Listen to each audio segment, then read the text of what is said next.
Hi, this is Coach Kim. In this video, I'm going to discuss about finding the limiting reagent or the limiting reactant. So first, we have to define the limiting reactant. So the limiting reactant is the reactant that determines how much of the products are made. So limiting reactant used up the fastest and produces the least amount of product in the reaction. So limiting reactant limits the production of the reaction. So because of limiting reactant, the reaction stops when all of the limiting reactant is used up or consumed. So let us now proceed with the example problem.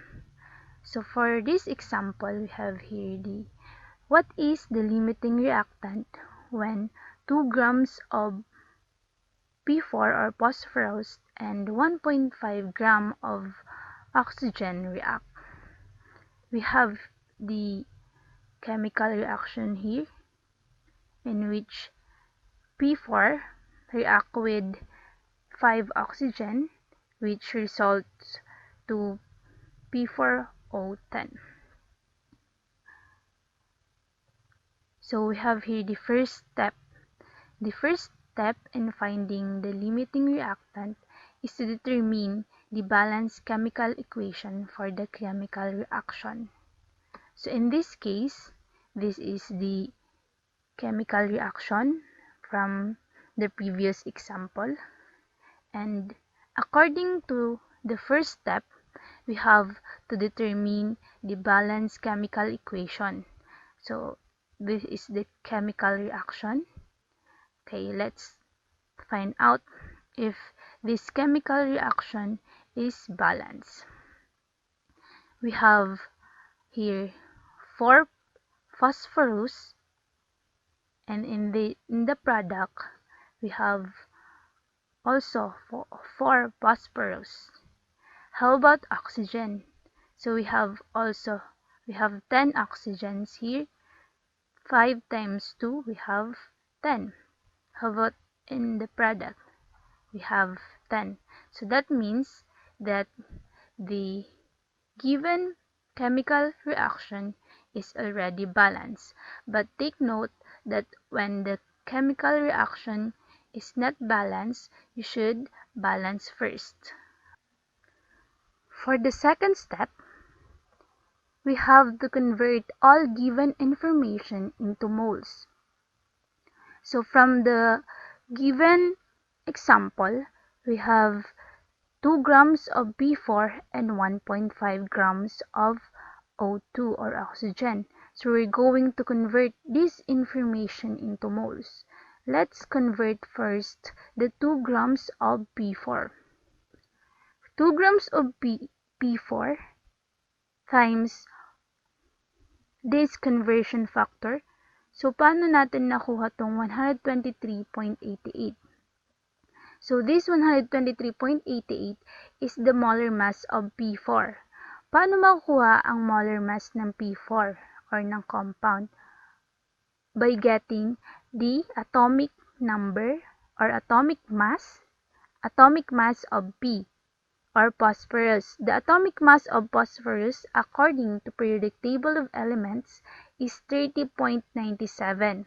So 30.97 multiplied by 4. So we get 123.88 grams of P4.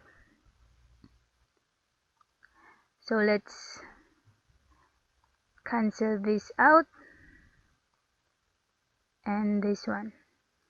So 2 divided by 123.88, so we have 0.0155 moles of P4.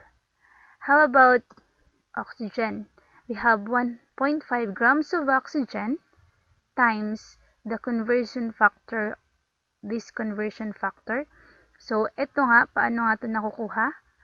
Nakukuha ang molar mass ng compound by multiplying the atomic mass of an element to the given. For example, oxygen. Ang atomic mass ng oxygen from periodic table of elements is 16. Multiplied by 2, we have 32 grams of oxygen. So let's cancel this one. Then 1.5 divided by 32 is 0.047 moles of oxygen or O2. So now, na-convert na natin yung given information, which is 2 grams of P4 into moles. So we have 0.0155 moles of P4 and yung 1.5 grams of O2, which na-convert into 0.047 moles of O2. So let's come now with the next step, which is the third one. So the third one is to calculate the mole ratio from the given information. So given information. The given information, ang tinutukoy dito is this given chemical reaction. So, ito na yung calculated moles, yung kinonvert na natin. And this one, saan natin nakuha itong conversion factor? So, this one, dito natin kinuha yung result, yung product sa chemical reaction na to. And this one, yung 1, kinuha natin to dito. Yan, meron ditong nakaanong 1. Okay? Since meron dyan nakaanong 1 kasi nga ang 1 invisible yan dyan. Kapag wala dito nakalagay, automatic may 1 dyan. Invisible na 1. Okay. So, ito na yung equation natin. 0.0155, cancel this out, and this one. So, we have 0.0155 kasi nga 1 lang naman. How about this oxygen or O2? We have here, this one. Ito yung na-compute nating moles kanina sa second step. And then, saan galing tong 5? So, nandito siya galing. Okay? Sa given information or sa given chemical reaction natin siya makukuha. So, yan na. So, 0.047 moles divided by 5, we have 0.0097 moles of oxygen. So, ito yung maging result for third step. So, let's come now to the fourth step. So, sa fourth step, sa step 4, in finding the limiting reactant of the equation or of the problem, the reactant that produces lesser amount of product is the limiting reagent or the limiting reactant. So, sa third step, we found out we have na meron tayong 0.0155 moles of P4 and 0.0097 moles of O2. So, according sa fourth step, the reactant na nag-produce ng mas mababang amount is the limiting reagent or the limiting reactant. So, in this case, which do you think is the limiting reagent or the limiting reactant?